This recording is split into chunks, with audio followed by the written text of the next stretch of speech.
Boa noite, pessoal. Nós vamos iniciar nossa live. Hoje nós temos uma convidada muito especial. Num primeiro momento eu vou fazer as apresentações. Para quem não me conhece, meu nome é Douglas. Eu sou advogado. Eu resido em Belo Horizonte. Eu já atuo a favor da comunidade surda, mais no campo do jurídico, já há mais de 10 anos. Então, eu tenho um amor muito grande e respeito pela comunidade, pela luta. Ao meu lado está a Bruna. Ela é tradutora e intérprete. Ela já atua há mais de 20 anos com a comunidade surda. Também tem um amor muito grande pela comunidade. E eu já agradeço a Dânia Vasconcelos, que é a intérprete da Priscila. Muito obrigado. Através da qual eu cumprimento todas as tradutoras intérprete, guia intérprete, professoras de Libras, professores de Libras, que são muito importantes nessa nossa luta pela acessibilidade.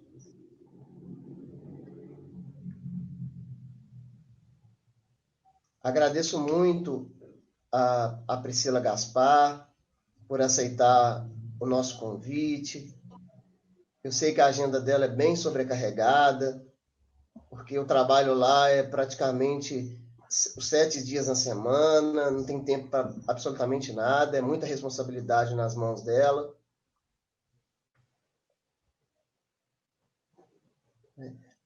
Hoje, o nosso tema é sobre as políticas públicas destinadas à comunidade surda e às pessoas surdo-cegas. É importante registrar que a Priscila ela é secretária nacional dos direitos da pessoa com deficiência. Então, ela trata de todas as pessoas, não só da comunidade surda. Porém, eu a convidei para fazer essa live específica para a comunidade surda e para as pessoas surdo-cegas. Mas o trabalho dela é um trabalho que engloba todas as pessoas.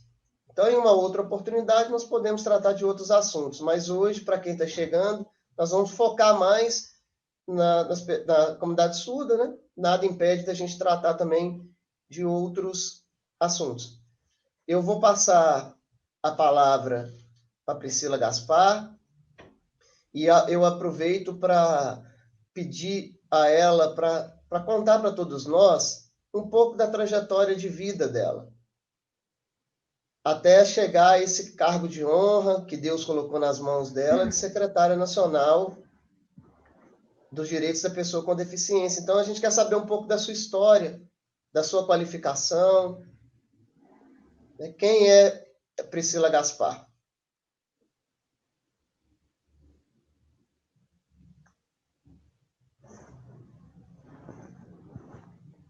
Primeiramente, eu gostaria de cumprimentar a todos. O Dr. Douglas, muito obrigada pelo convite de estar com vocês aqui hoje nessa live, junto com todos vocês. Boa noite, Bruna, também, que está conosco. Boa noite, Dânia. Estamos aqui separados, mas cumprimentando todos vocês. Estamos vivendo esse momento difícil de pandemia, mas graças à tecnologia estamos aqui hoje e podemos nos comunicar e estarmos aqui nessa noite. Bom, como você me perguntou sobre a minha vida, né? Quem é Priscila Gaspar? Quem sou eu? né? Vou relatar um pouco para os senhores. Eu sou a minha família tem surdos, meus pais são surdos, né? Tenho vários surdos na minha família. Meu pai e minha mãe sempre lutaram dentro da Associação de Surdos lá em São Paulo. Eu nasci em São Paulo e os meus pais sempre trabalharam dentro das associações, na Associação de Surdos lá em São Paulo. O sinal é esse, da associação.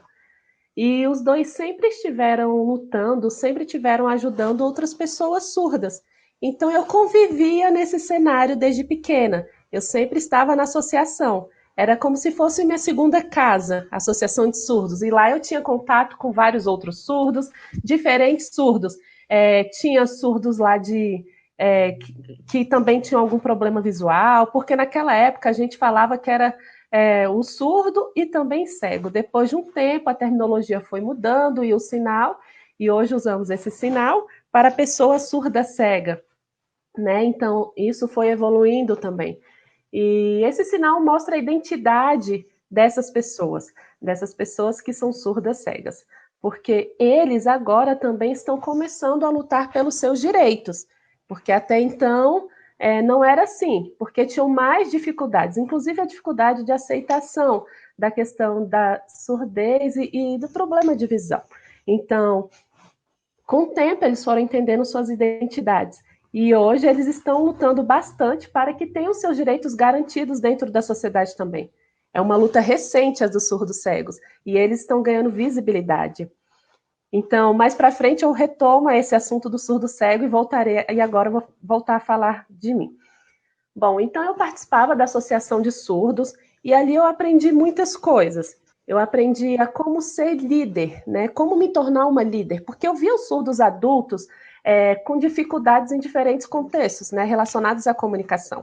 Porque naquela época, em 1985, mais ou menos, 1990, não existia a lei de Libras, não existiam leis garantindo a presença do intérprete, não tinha nada que garantisse acessibilidade.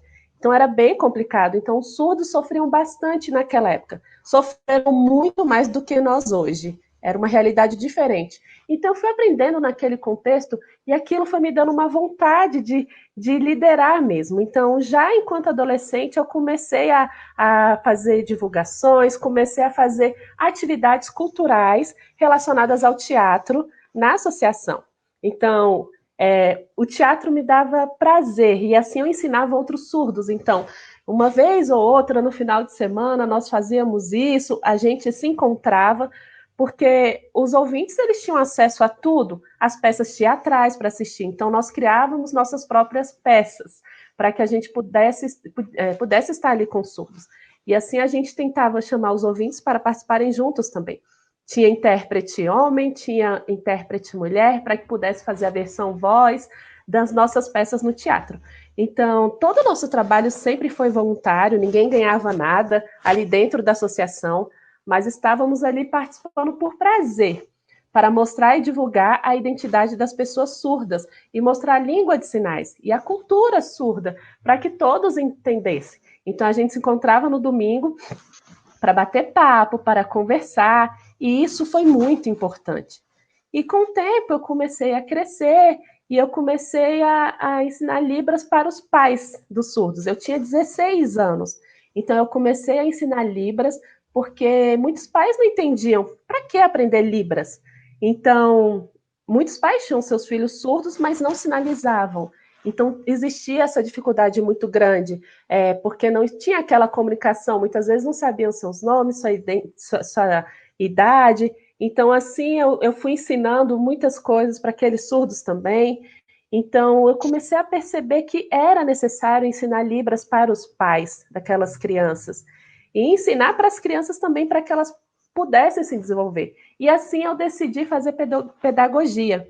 Eu me formei no ano de 2001 em pedagogia, depois fiz letras Libras também, e eu sempre estive voltada para a área da educação, porque eu sempre me preocupei com a educação, com a aquisição de linguagem dessas crianças, e dos pais, e da questão dos professores na escola também, de toda a questão da língua, e assim foi indo, foi indo. Só que, por outro lado, eu continuava trabalhando voluntariamente também, enquanto líder dos movimentos lá em São Paulo. Então, eu fui líder de movimentos, porque eu me preocupava com a vida da comunidade surda, como eles estavam vivendo socialmente, como estava a comunicação. Então, eu tinha meu lado professor e meu lado enquanto líder, né, paralelamente. Então, eu vivia exercendo esses papéis. Depois, eu comecei a apoiar também na questão da campanha eleitoral, né? Já atualmente, nas últimas eleições, apoiando o nosso atual presidente. E assim fui indo, trabalhando, e hoje eu sou secretária nacional dos direitos da pessoa com deficiência. E é uma atuação muito diferente, porque o compromisso é cada vez maior, e eu preciso pensar nos diferentes tipos de pessoa com deficiência, porque cada grupo tem seus direitos e tem suas especificidades. Não é olhar apenas para os surdos, preciso pensar nas pessoas cegas, nas pessoas que têm deficiência física. Então, é uma luta árdua para diferentes tipos de segmento. Então, me ater às leis, garantir os direitos das pessoas com deficiência, em diferentes contextos. Então, são muitos pontos que são trabalhados hoje na Secretaria Nacional dos Direitos da Pessoa com Deficiência. E porque às vezes as pessoas pensam que o meu trabalho enquanto secretária é só lutar em relação a políticas públicas para cada segmento. É também, mas é articular junto aos outros ministérios, aos outros órgãos, para que a gente possa ter apoio, né? Por exemplo, a nossa ministra Damares, quando ela não pode ir a algum evento, e ela me chama para estar em alguns outros eventos. E não só a mim, mas o Ministério conta com 8 secretarias, né? São 7, com a minha 8, e são 8 secretários que trabalham com diferentes temáticas, que vão debater de acordo com o tema. Então, tem a Secretaria da Mulher, tem a Secretaria da Pessoa com Deficiência, se for essa temática, eu acompanho a ministra, tem a questão indígena, é uma outra secretária, tem assuntos relacionados à criança, então é uma outra secretária, e assim a gente trabalha junto à ministra Damares também, nas reuniões, para que a gente possa melhorar a vida das pessoas no nosso ministério, que é o Ministério da Mulher, da Família e dos Direitos Humanos, né? Dar valor a esses direitos e visibilidade. Porque aqui em nosso país, muitos direitos são violados ainda, infelizmente. Então, estamos trabalhando para melhorar a vida de cada pessoa brasileira. Inicialmente é isso. Bacana, é uma história de superação, uma história inspiradora. Voltando ao nosso tema, Priscila, a gente que atua na linha de frente com esses desrespeitos aos direitos dos surdos em todos os graus da sociedade, né, a gente percebe como que é difícil. Hoje, nós temos uma lei brasileira de inclusão, que é uma lei boa, é uma lei que reconhece vários direitos, porém, a nossa grande dificuldade é a efetivação dessa lei na prática. Isso no campo da saúde, isso no campo da empregabilidade, da educação e da acessibilidade como um todo. Então, eu gostaria de saber quais ações, quais políticas públicas que a sua secretaria tomou e está tomando e ainda vai tomar para resguardar esses direitos da comunidade surda e também das pessoas surdo-cegas, que sofrem muito, são invisibilizadas, são pessoas que as pessoas enxergam como realmente pessoas invisíveis, né? E a gente vive um momento histórico muito importante com o discurso da primeira-dama do Brasil em Libras, deu uma visibilidade para a comunidade surda. E agora a gente espera e confia que essa lei de inclusão seja efetivada e os surdos tenham igualdade de condições para exercer a sua cidadania com os ouvintes. Então, eu quero saber um pouco mais, já ligado ao nosso tema, das políticas públicas e ações destinadas exclusivamente à comunidade surda, por favor.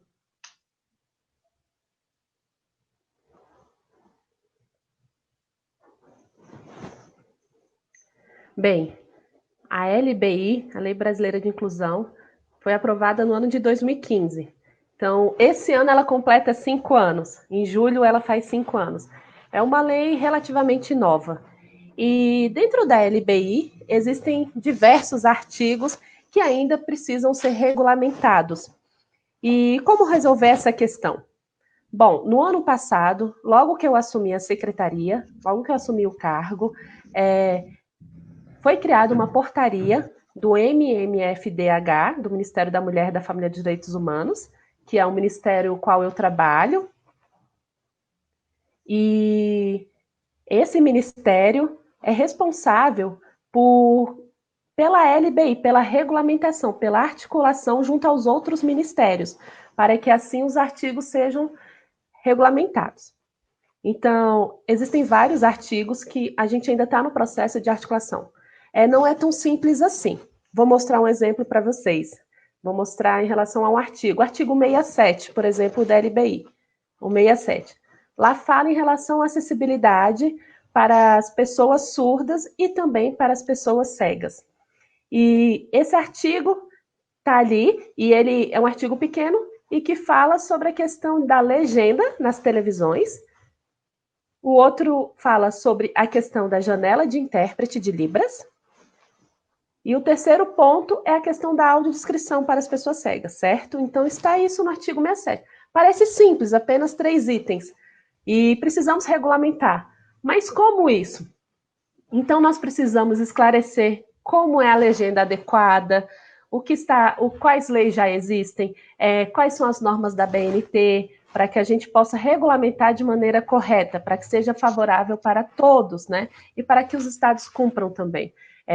O outro segundo ponto, a questão do intérprete de Libras. Então, uma empresa quer colocar... a gente briga porque as empresas querem colocar avatar, e outros querem intérprete humano. Então, qual que é o melhor, qual que é o mais adaptado, o que a comunidade surda quer? Então, estamos também articulando quanto a isso. E o terceiro ponto é em relação à audiodescrição. As pessoas cegas, elas também têm o mesmo problema que a comunidade surda tem em relação à qualidade do serviço. A voz robótica, por exemplo, na audiodescrição, é adequado para as pessoas cegas? É isso que eles querem? Então, nós precisamos fazer essas discussões para que a gente consiga regulamentar esse artigo. Então, inclusive, temos uma consulta pública que está aberta para a comunidade surda, que relata ali sobre a questão do avatar, do V-Libras, perguntando a opinião da comunidade surda. Lá tem um espaço onde as pessoas surdas podem escrever ou fazer vídeo, colocar o vídeo ali falando sobre o que acha. E é importante que os profissionais tradutores e intérpretes também participem, linguistas, familiares, profissionais que atuam na área da educação de surdos também. Então, estamos fazendo isso. Isso é muito importante. A consulta pública é de extrema valia, porque nós estamos cientes do que a comunidade surda quer. Na verdade, eu tenho que saber o que a comunidade surda quer. Não sou eu, Priscila, que decide. Não é a minha vontade. Eu preciso me ater às necessidades da comunidade surda, que todos querem. Então, esse artigo ele está sendo articulado, está sendo conversado junto aos outros ministérios. E isso não é tão simples. Há discussões, há pesquisas envolvidas. Então, precisamos comprovar o que é melhor, o que não é, o que está mais adequado. E isso é demorado, infelizmente. Então, mas isso é uma lei federal. Então, estamos tratando entre os entes federais, entre os ministérios. Não é o momento de estar articulando junto aos estados, né? E assim que tiver tudo ok, os estados precisarão cumprir. E cumprir como? E como, por exemplo, como denunciar caso os direitos não sejam atendidos? A nossa Secretaria Nacional dos Direitos da Pessoa com Deficiência, desde o ano passado, trabalhou bastante e lutou para que tivesse um atendimento por videochamada na Ouvidoria Nacional dos Direitos Humanos. E isso foi um ganho muito importante. E essa ouvidoria, ela tem qual objetivo? Para que serve a ouvidoria? Para receber a reclamação das pessoas surdas. E ali os surdos que usam a Libras vão poder fazer a videochamada. E podem usar também a língua portuguesa escrita no chat. Então, são 2 opções para as pessoas surdas.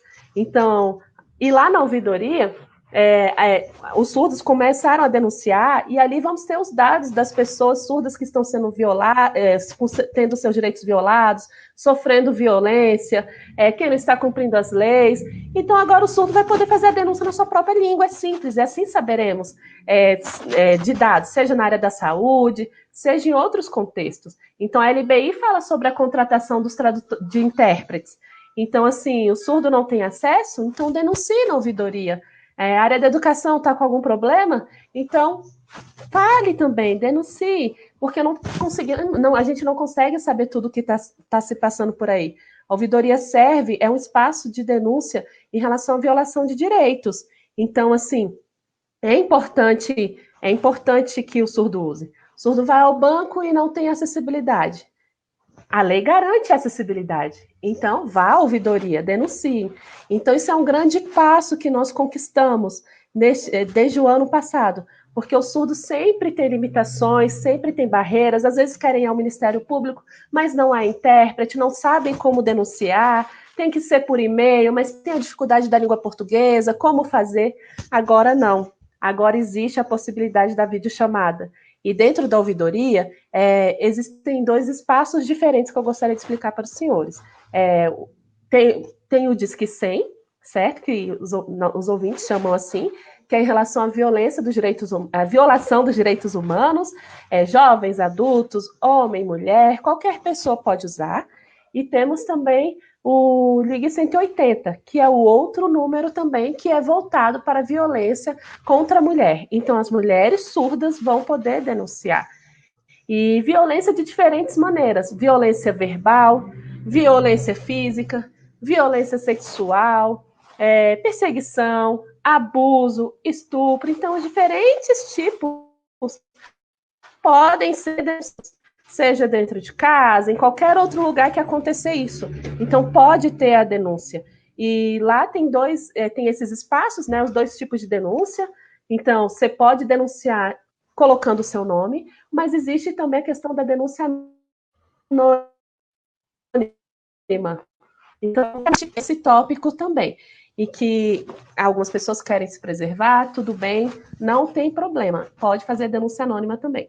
E isso é muito bom, isso foi um grande passo e funciona 24 horas por dia.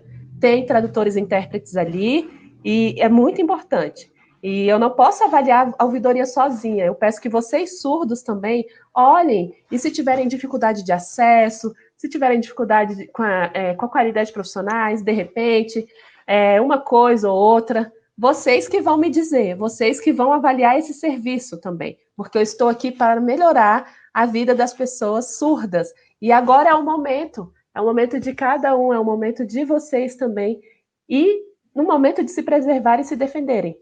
Eram muitas barreiras, mas agora temos essa possibilidade, então vocês têm seus direitos humanos que precisam ser respeitados.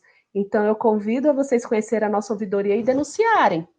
Então, é só baixar o aplicativo, e o nome do aplicativo é Direitos Humanos Brasil. Você pode baixar, novamente, Direitos Humanos Brasil. Esse é o nome do nosso aplicativo. Baixe de maneira gratuita, faça seu cadastro e siga em frente. E boa sorte para vocês. Bacana.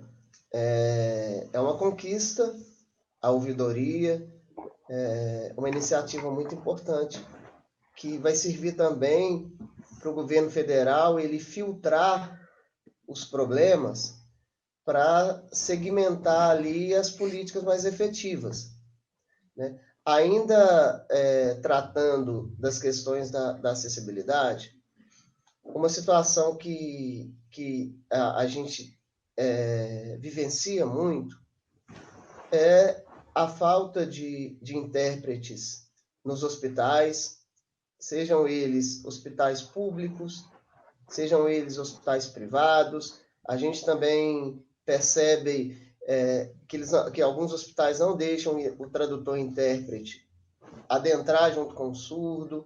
Então, o surdo ele fica desguarnecido ali no momento que ele mais precisa. Os surdos também reclamam muito das agências bancárias, cartão de crédito, bloqueio, desbloqueio de cartão de crédito e acessibilidade nas agências. A gente vê também muita reclamação nas agências da Receita Federal pelo Brasil, e uma reclamação que eu vivencio de perto é no Poder Judiciário. É um absurdo o Poder Judiciário, a nível nacional, não ter intérprete e tradutor de Libras, para que aquele surdo tenha o acesso ao Poder Judiciário, que é um direito constitucional. Nós nos deparamos quase que diariamente com audiências sem intérprete de Libras, e a falta de conhecimento muito grande, porque hoje a gente sabe que o surdo ele não pode ser tratado como uma pessoa incapaz. E muitas pessoas, inclusive no judiciário, pessoas que têm qualificação, tratam o surdo como um incapaz. Então a gente tem que lutar para que essas barreiras sejam superadas.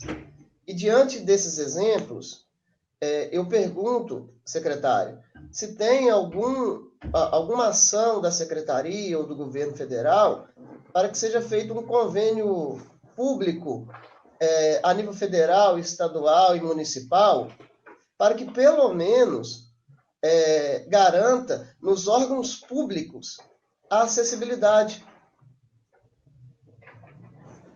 Tem algum trabalho nesse sentido de chamar os estados, os municípios com o governo federal e fazer um acordo com eles para que esses órgãos públicos forneçam esse intérprete tradutor de Libras, começando pelo poder público? E para acrescentar a pergunta, as empresas privadas no Brasil, essas grandes empresas, os bancos privados, eles, não, a grande maioria, violam os direitos dos surdos. Eu quero saber se tem algum convênio, alguma iniciativa para que o Ministério Público ele possa atuar, seja no Ministério Público Federal, o Ministério Público Estadual, com essas grandes empresas, fazendo, inclusive, termo de ajuste de condutas, para que elas também disponibilizem à comunidade surda e às pessoas surdo-cegas essa acessibilidade, porque já é lei. Eles têm que cumprir a lei, né? E o Ministério Público ele pode agir em observância ao preceito legal, já que são direitos coletivos que estão sendo violados aí, né? A grande maioria. Então, eu gostaria de saber, nesse sentido, desse convênio, para que os estados, o município, o governo federal, eles façam um acordo para que os órgãos públicos forneçam intérprete de Libras que não têm, e também as empresas privadas.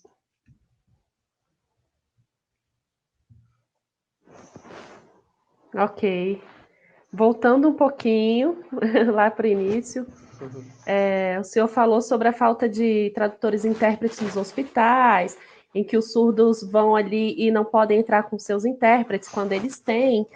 E, na verdade, nós entendemos que a lei existe, a lei federal é uma lei que é de todo o país, né? Mas cada estado tem a sua autonomia, não é mesmo?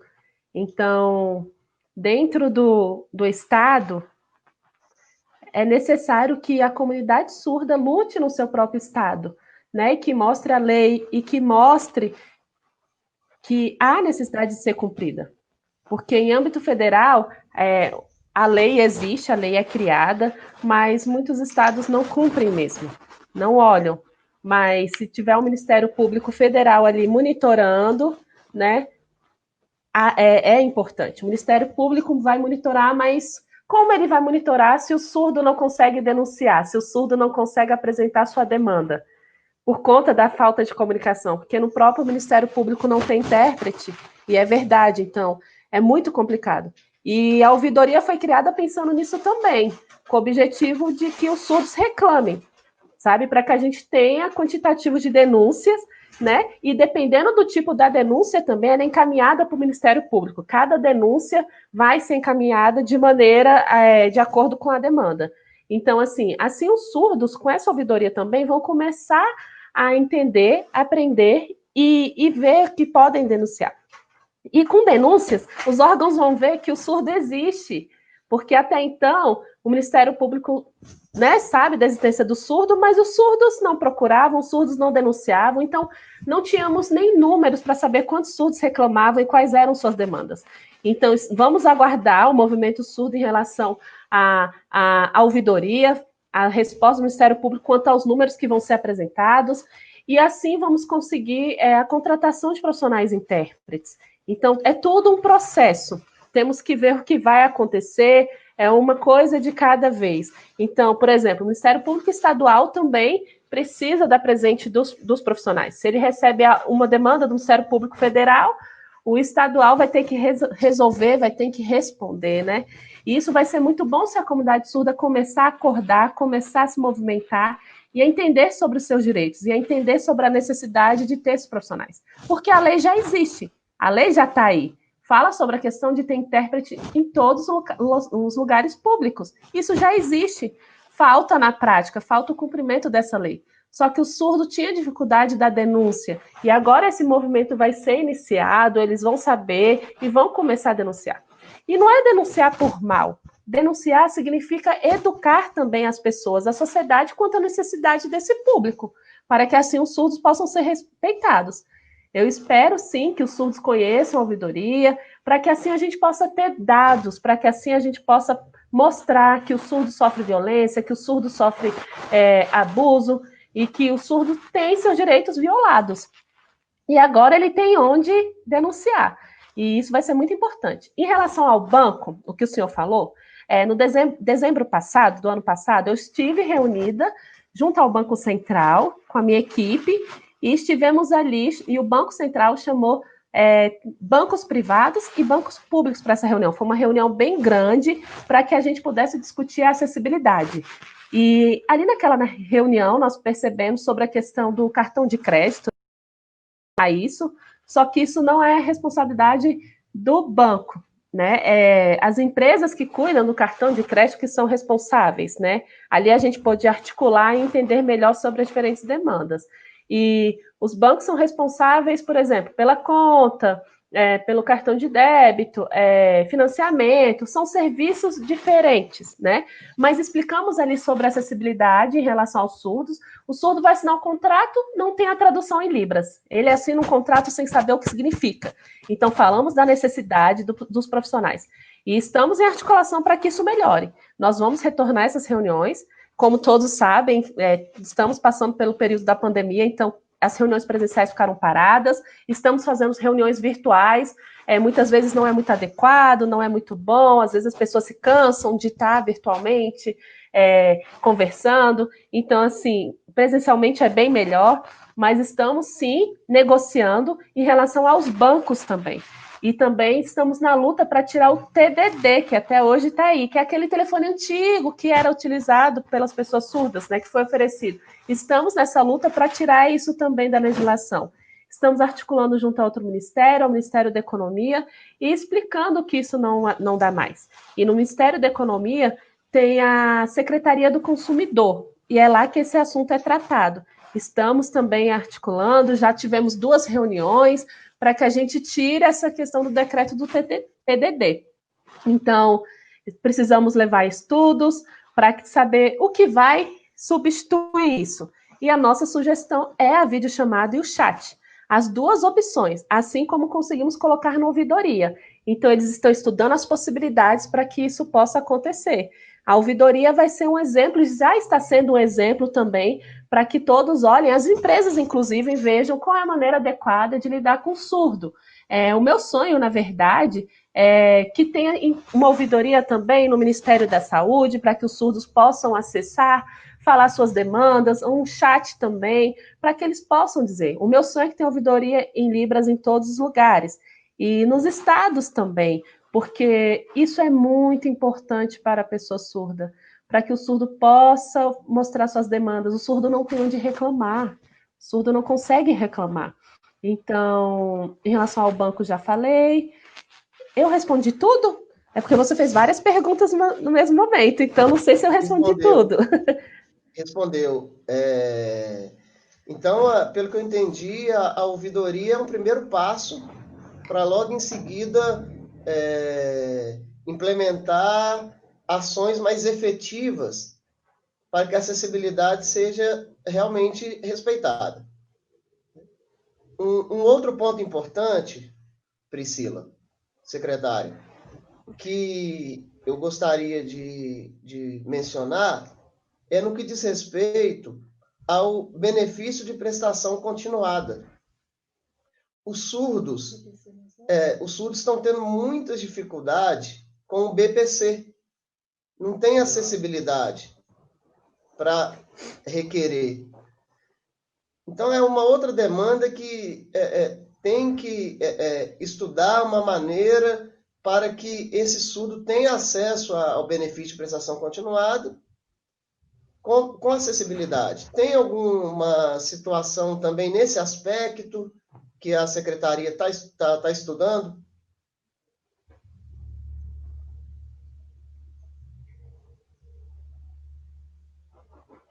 Só retomando um pouquinho, eu me lembrei de uma outra questão, que o senhor perguntou em relação também a convênio, né? Nós elaboramos no ano passado uma cartilha para entregar ao Congresso, né? A cartilha para solicitar emendas parlamentares, né?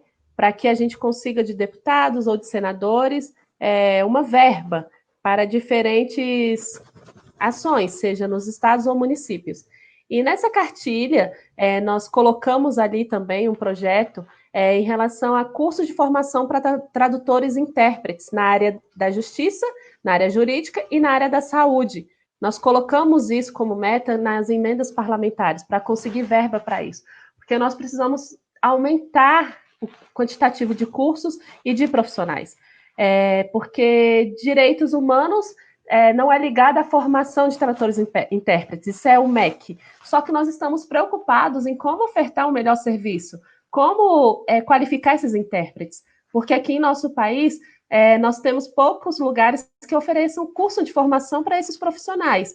Então, uma formação continuada, de acordo com a área de atuação, seja na área jurídica, na área da saúde, né, a questão da acessibilidade. Então, meu sonho é conseguir efetivar isso também, para que a gente tenha vários cursos de formação para os profissionais tradutores e intérpretes. Então, assim, estamos na luta, mas não sabemos ao certo o que pode acontecer. Em relação ao BPC, que o senhor perguntou, benefício de prestação continuada, vou fazer uma explicação para os senhores. O BPC não faz parte do meu Ministério dos Direitos Humanos. Isso é relativo ao Ministério da Cidadania. Eles que cuidam dessa parte, junto com o Ministério da Economia, né, na questão do INSS, fica ali. Então, eles são responsáveis. Mas nós também já conversamos, já articulamos e solicitamos a questão do BPC acessível, para que os surdos possam ter as informações em sua língua, em como conseguir o BPC, como ter acesso a isso. Porque muitos surdos falam isso comigo no particular, precisam de ajuda, me procuram fora do horário de trabalho, eu recebo muitas mensagens todos os dias, eles questionando a questão da acessibilidade nisso mesmo. E parece que o Ministério da Cidadania está preparando um vídeo sobre a questão do BPC, sobre as informações. Eu não sei se isso já foi lançado, eu não posso afirmar, mas existe esse vídeo. E assim que eu souber, eu informo a comunidade surda, informo aos senhores também sobre esse vídeo com as informações acessíveis para os surdos. Isso é de suma importância. Os surdos precisam entender como funciona o BPC. Eles também têm direito. Em relação ao Bolsa Família, eles também precisam ter mais informações. Há pouco tempo atrás, saíram algumas informações sobre o auxílio emergencial, aqueles R$600 em que o governo está oferecendo. E muitos surdos não sabiam como fazer, e não tinha acessibilidade. Então, a nossa secretaria conversou com a Caixa e solicitou, e o Ministério da Cidadania, e solicitamos que tudo fosse acessível, para que os surdos tivessem acesso, e as pessoas cegas também, que precisam de audiodescrição, porque o auxílio emergencial, ele tem várias informações ali, existem vários detalhes, etapas a serem seguidas, de como se cadastrar, de como fazer o processo. E muitos surdos não entendem. Como é que eu vou me cadastrar? Eu preciso me cadastrar? É o cadastro único? É o CAD único? É isso? Qual é a diferença? Então, os surdos muitas vezes não sabem. Ah, eu sou mulher. Se eu tiver filho, eu posso receber o dobro? Eu recebo R$ 1.200? Os surdos não têm essa informação. Então, eles necessitam também. Isso é de suma importância. E eu não sei se vocês estão sabendo também, mas há pouco tempo, no dia 20 de maio, também já foi publicada uma instrução normativa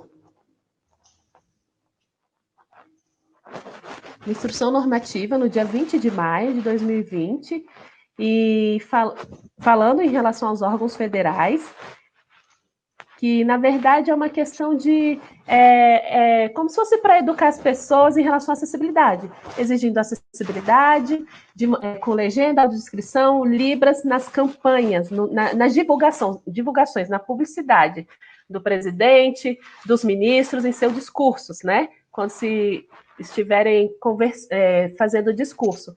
Então, isso é uma maneira de educar a sociedade também em relação à acessibilidade, disciplinar a todos. E cada estado pode olhar isso e ver como modelo também. Então, isso é muito importante para que todos aprendam e respeitem a acessibilidade. Eu espero que isso seja algo exitoso para todos. Legal. É bom saber que existem ações que estão em andamento, estão sendo plantadas e que o resultado vai vir, né? Não é simples, não é de um dia para o outro, a gente sabe das burocracias, né? Mas tem essa intenção e estão sendo empenhadas ações que no futuro próximo os resultados mais efetivos vão aparecer, né? Priscila, nós sabemos que hoje nós temos algumas entidades que representam a comunidade surda.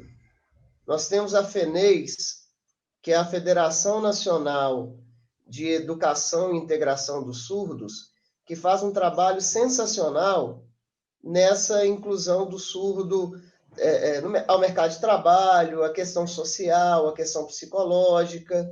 Nós temos também a CDBS, que é a Confederação Brasileira de Desportos dos Surdos, que também faz um bom trabalho. Nós temos as associações ao longo do Brasil, são muitas associações, centenas e centenas de associações de surdos, né? Eu penso que é importante esses órgãos de representatividade trabalharem juntamente com a secretaria, porque são órgãos que sabem também das demandas, sabem efetivamente daquilo que o surdo precisa. As associações praticamente estão na base de tudo. Tem a federação, que eu gostaria de aproveitar o ensejo até para cumprimentar a FENEIS, cumprimentar a nova composição da federação, que houve uma eleição. Hoje o presidente é o Antônio Campos, e ele tem uma equipe muito qualificada, e eu acredito que essa aproximação desses órgãos representativos, gostaria também de cumprimentar a Diana, que é a presidente da Confederação de Esportes dos Surdos, né? E também todos os presidentes de associações, eles são muito importantes. Então, eu queria saber, secretária, se realmente é importante essas federações trabalharem junto com a secretaria e o que a secretaria pode fazer para unir a comunidade surda em todas as suas identidades, seja aqueles que falam em Libras, seja o bilinguismo, seja a oralização. O que a gente pode fazer para unir a comunidade surda a nível Brasil, para a gente conquistar ainda mais direitos, pressionar, efetivar, fiscalizar? Então, em síntese, qual a importância desses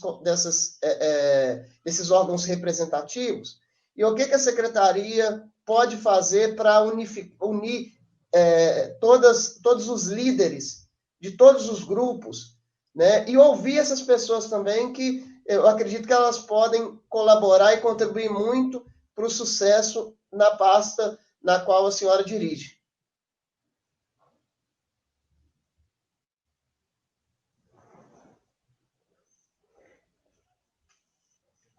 Bom, na verdade, tanto a FENES quanto a CBDS, a gente se dá muito bem, a gente conversa bastante e em relação aos esportes, em relação a ajudá-los enquanto articulação junto a outros ministérios. Então, nós temos esse contato, né, de acordo com a necessidade deles. Em relação à FENES também, em relação à questão de acessibilidade, por exemplo, pouco tempo atrás reclamaram da falta de acessibilidade comunicacional dos intérpretes na TV aberta. Então, nós tentamos ajudar, nós tentamos articular também, então fazemos esse trabalho. Então, as associações precisam procurar a FENES, a CBDS, para solicitar, para que façam um ofício para nos mandar também, para que assim eu seja demandada e articule. Porque muitas associações vêm até mim achando que eu vou resolver um problema pontual aqui ou outro. Então, é necessário também que a FENES esteja nesse meio, sabendo o que tem acontecido, a CBDS, para que a gente possa articular, né? Por exemplo, nos municípios, nos estados, o que tem acontecido? Eu não sei, então eu preciso ser demandada em relação a isso, né? Se falta comunicação ou não. Então, por exemplo, a Diana e o Antônio, eles são os representantes muito bons nesse momento, são presidentes que podem ajudar bastante, podem articular junto às associações, né? E às federações também. Então, eles estão agora e nós vamos sim trabalhar juntos, já trabalhamos. E o que eu gostaria muito de dizer nesse momento também é em relação às associações, né? Que eu vou citar agora nesse momento. As associações precisam acolher as pessoas surdas que têm identidades diferentes. Então, nós temos aqui os surdos oralizados, os surdos implantados, pessoas surdas cegas, pessoas que são surdas com outros tipos de deficiência, e essas pessoas precisam conviver em associação também, para se comunicar, para interagir com as outras pessoas. Então, o objetivo é estar ali sempre junto e divulgar a nossa língua, que é a língua brasileira de sinais, que é a nossa comunicação, é a nossa língua de conforto, a nossa língua materna. Então, na associação, o surdo encontra outro surdo para conversar, para se comunicar e assim se sentir bem. E também convidar os familiares para participarem das associações, para conhecer o universo dos surdos e ver quais são as especificidades. Porque tem muitas famílias preocupadas que às vezes pensam que o surdo, por usar Libras, isso não é adequado. E que assim ele não vai conseguir escrever, que ele não vai aprender a escrever. E isso não é verdade, nós já sabemos disso. Depende da história de vida de cada surdo, de cada história que foi construída desde a sua infância. Então, depende de cada um. Então, todos os surdos são iguais? Não são, todos os surdos são diferentes. Então, a associação é um espaço muito importante para que mude a visão, né, sobre esses equívocos. Então, ali é um espaço de festa, de esportes também, e assim, hoje as associações elas precisam estar mais abertas e entender também o que está acontecendo socialmente e trazer para a associação para lutar também e para garantir a cidadania de cada pessoa surda.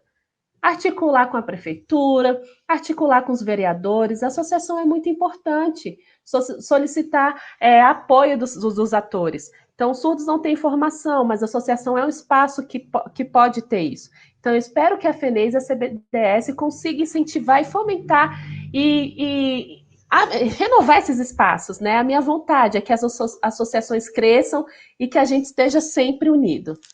Então, isso é muito importante, porque assim podemos criar políticas públicas para todos também. Não podemos estar separados, um aqui, outro ali. Isso é triste, isso não é adequado.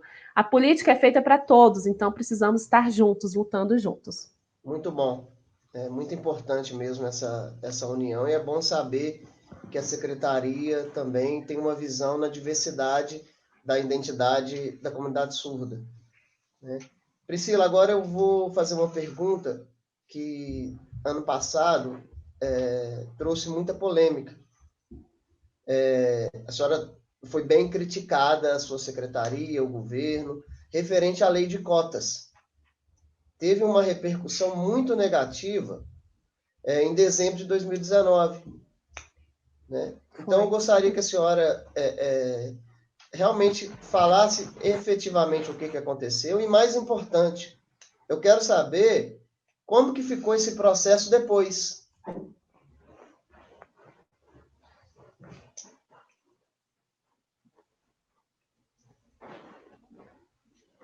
Bom, em relação a isso, foi bem negativo mesmo. A repercussão foi bem negativa da lei de cotas.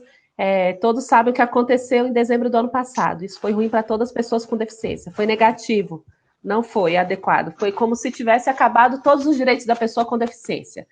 Mas, na verdade, a nossa secretaria lutou bastante, sim, para parar esse projeto de lei, né, para não permitir que ele passasse, porque ele não era adequado para as pessoas com deficiência. Lá no Congresso também, o Congresso não aceitou esse projeto de lei. Na verdade, eu, enquanto secretária, naquele período, eu não podia postar vídeos falando isso ou aquilo, o que estava acontecendo, não tinha como.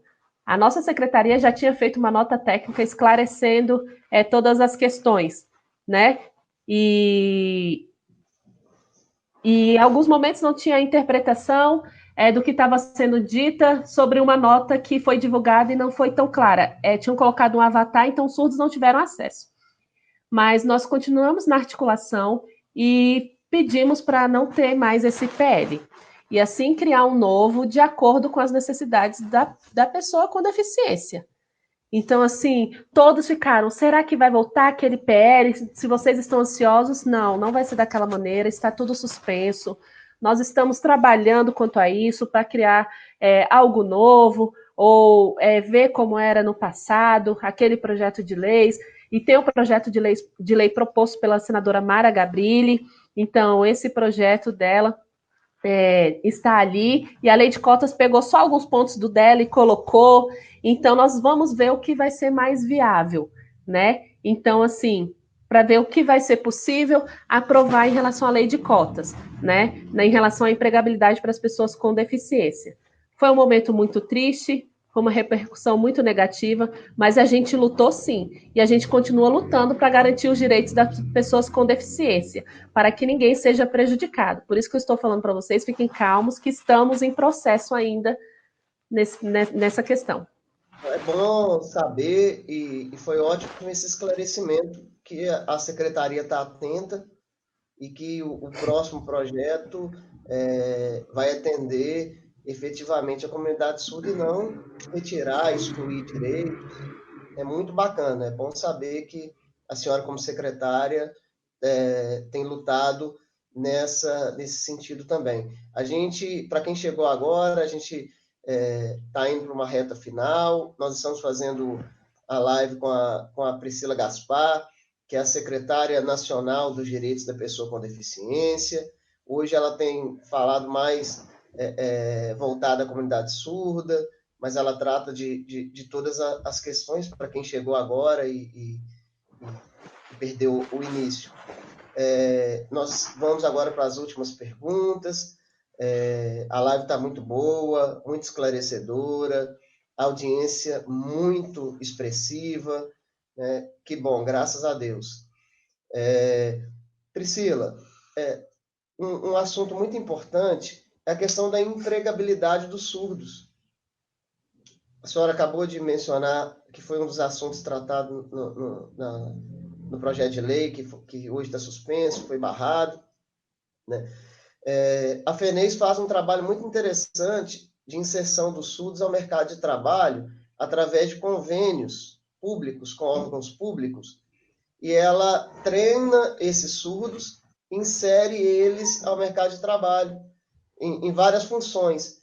O que o Ministério, o Ministério e a Secretaria tem algum programa de empregabilidade também para dar uma dignidade para o surdo, que o surdo ele é capaz, ele pode trabalhar?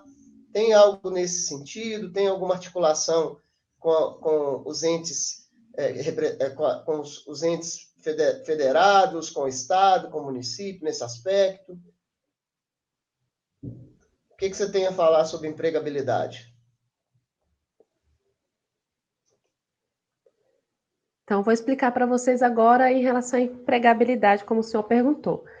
Todos pensam que eu sou responsável para conseguir emprego para os surdos, muitos me procuram, e achando que eu faço isso.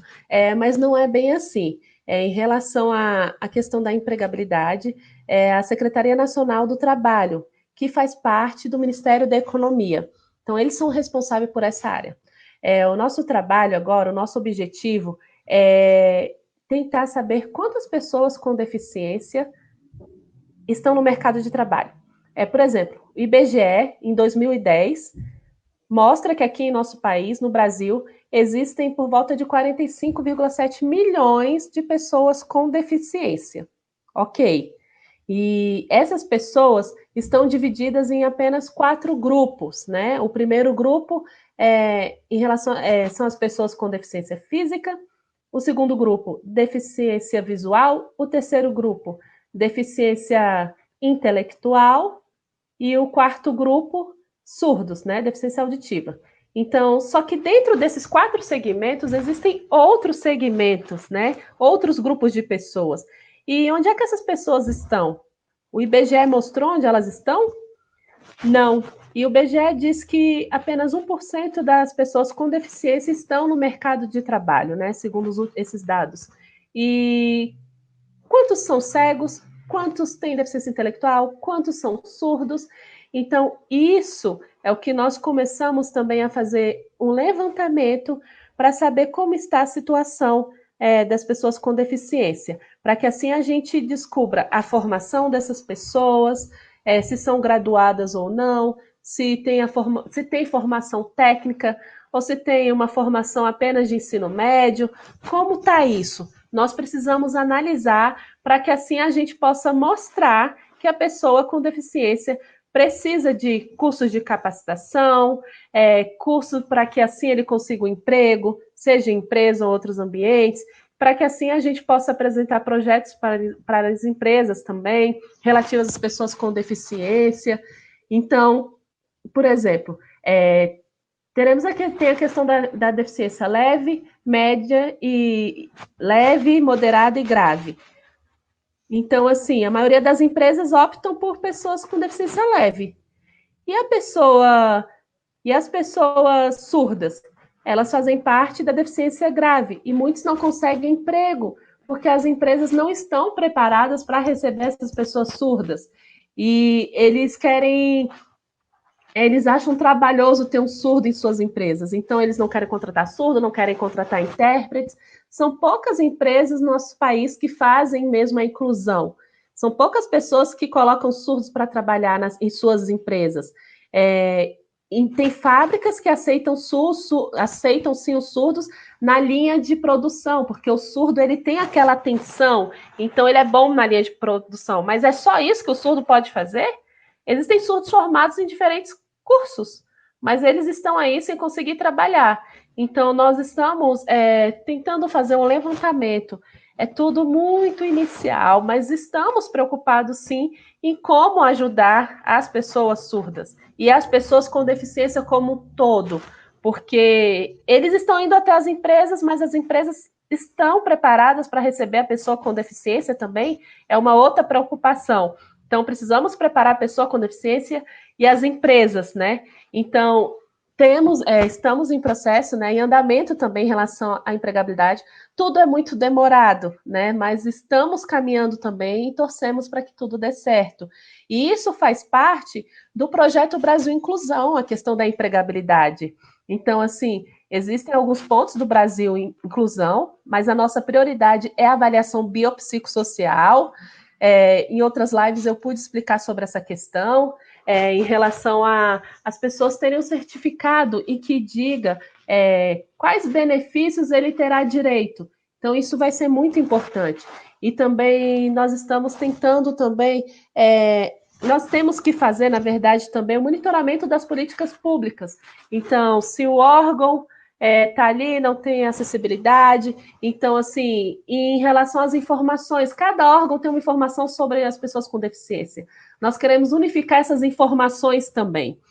E em relação ao cadastro único, o cadastro único seria o cadastro em que nós teríamos todas as informações ali. Então, as pessoas teriam acesso ali. Isso facilitaria também a vida das pessoas com deficiência.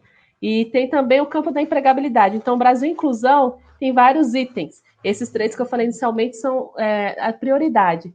E tem também um grupo de trabalho da LBI, que trabalhamos bastante em relação à regulamentação dos artigos, que também faz parte do Brasil Inclusão, e como eu expliquei anteriormente. Então, mas tudo é lento, tudo é burocrático, infelizmente. Então, eu peço para que todos compreendam também, porque há um processo a ser feito antes de que tudo seja efetivado. Nós estamos vivendo um momento muito difícil com a pandemia do novo coronavírus, e nós não poderíamos deixar de tratar do que o Ministério está fazendo, a sua pasta, para divulgar as prevenções às pessoas com deficiência. Aqui eu não falo nem só aos surdos, eu faço essa pergunta em geral. O que está sendo feito de prevenção, de divulgação? O Ministério, a Secretaria, tem feito algo nesse sentido?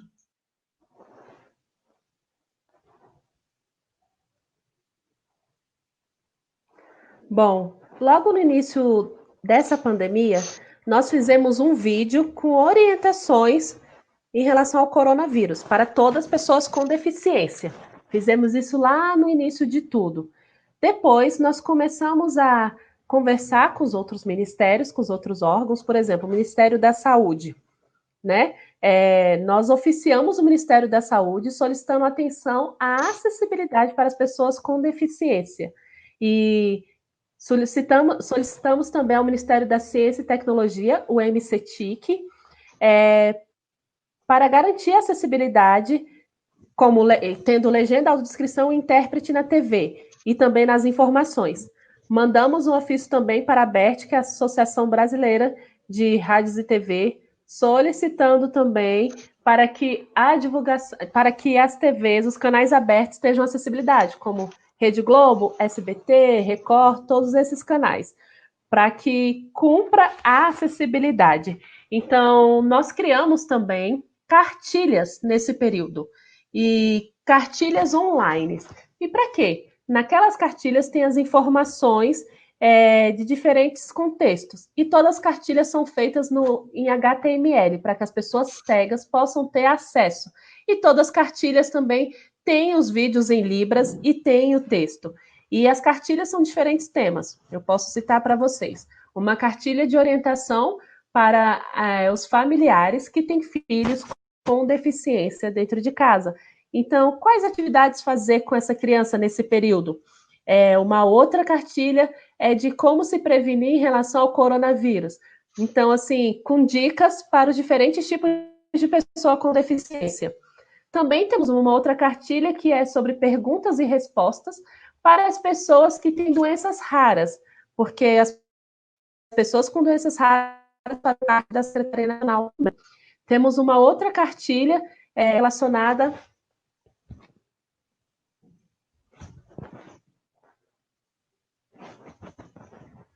Voltou. Então, temos uma outra cartilha também para os profissionais da área da saúde e para os cuidadores, para aquelas pessoas também que cuidam das pessoas com deficiência. Então, como evitar de pegar o coronavírus? Então, foram diferentes cartilhas que nós fizemos. Articulamos também, conversamos com os conselhos estaduais dos direitos da pessoa com deficiência, para tentar entender o que tem acontecido em cada estado, como está a situação das pessoas com deficiência. A nossa ministra Damares Alves também mandou um ofício para os governadores, passando orientações sobre a acessibilidade nesse período de pandemia, e também solicitando as ações de cada estado, né, para que assim a gente possa saber o que os estados estão fazendo, né? E também a questão da ouvidoria, onde as pessoas podem denunciar se tiverem tendo seus direitos violados. Por exemplo, não tem atendimento para o surdo no hospital nesse período. Então, tem a ouvidoria para que ele possa reclamar. Nós também estamos articulando junto a organismos internacionais, a outros países, mostrando que nós estamos fazendo. Então, na verdade, outros países sul-americanos, eles estão tendo bastante dificuldades também em relação à acessibilidade para as pessoas com deficiência nesse período. E, claro, principalmente na área da saúde. E isso é um caso muito grave, isso é muito difícil. A gente tem feito reuniões para tentar melhorar a vida das pessoas com deficiência nesse período. E não só agora, mas depois também. O que vamos fazer pós-pandemia? Então, assim, precisamos sim melhorar muitas coisas, faltam muitas coisas para o nosso público ainda. Aqui no nosso país, aqui no Brasil, é o primeiro país do mundo a ter ouvidoria em Libras, né, em língua de sinais, uma ouvidoria acessível. E isso foi um orgulho para nós, porque, inclusive, a ONU viu com muito bons olhos em relação a isso. Então, estamos conversando com outros países e estamos sendo exemplo para outros países. Amanhã mesmo eu tenho uma reunião com o Riades, em que eu vou mostrar o nosso projeto para os outros países, para que eles conheçam o que estamos fazendo e para que o Brasil sirva de modelo. Eu estou muito feliz. Eu sei que parece pouco para a comunidade surda, mas o que eu vejo é que os trabalhos têm sido feitos. É um primeiro passo, é muita luta, e eu torço para que a gente consiga mais progressos, que a gente conquiste mais sucesso, mas é tudo de pouquinho. A live tá tão boa que o tempo passa tão rápido. Então nós já vamos efetivamente para a parte final, porque já passamos de 1 hora. Priscila, qual que é o legado que a senhora quer deixar para o Brasil desse seu trabalho à frente da Secretaria Nacional dos Direitos da Pessoa com Deficiência?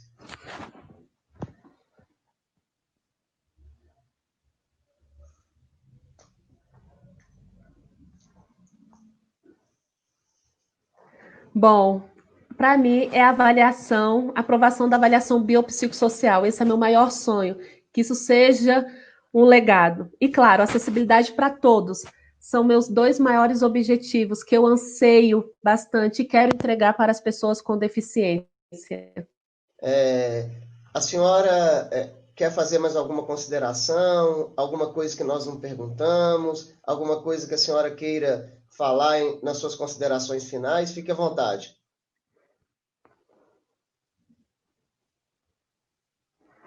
Bom, eu gostaria de passar uma mensagem para a comunidade surda hoje. E comunidade surda cega também, para os surdos cegos também.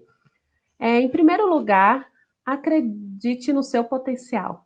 Acredite em si. Acredite que você é capaz. Acredite que você pode lutar e que você é capaz. Não tenha medo. Lute pelos seus direitos. Então, consiga, fique firme para conseguir os seus direitos. Existem leis que defendem você. E agora você tem onde denunciar também. Então, brigue, lute pelos seus direitos.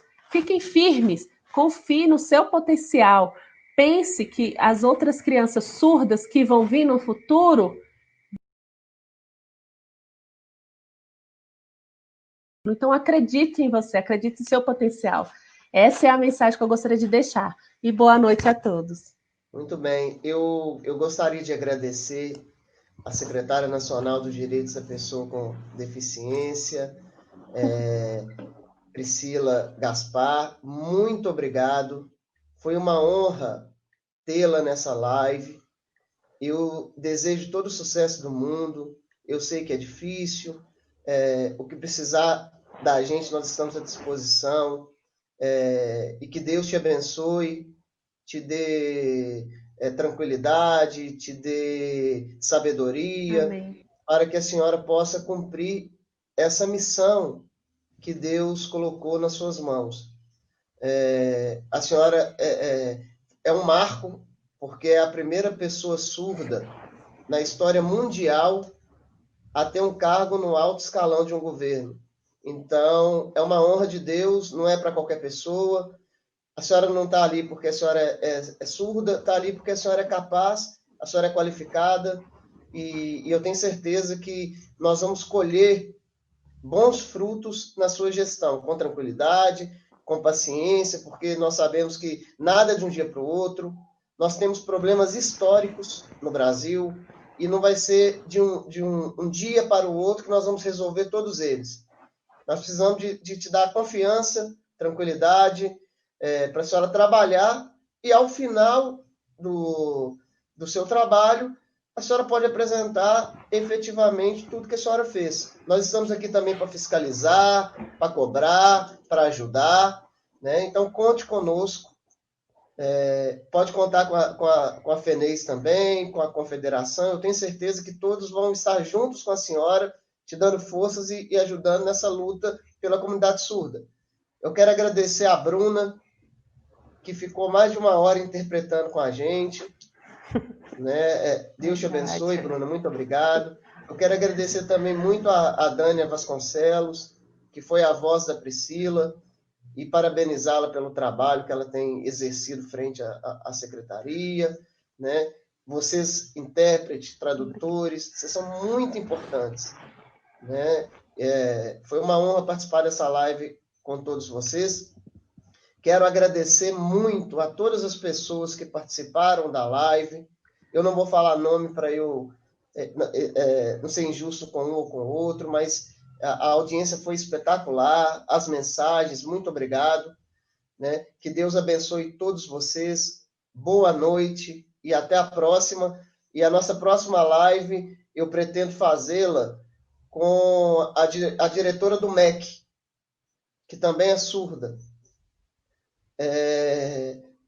para ela tratar das questões pertinentes à educação da comunidade. Então, eu acho que é muito importante também a gente fazer essa live com ela, que é outro braço da educação que nós precisamos.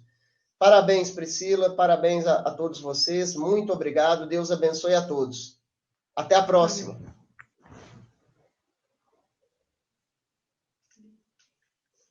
Um abraço, Deus abençoe. Tchau, tchau, muito obrigada.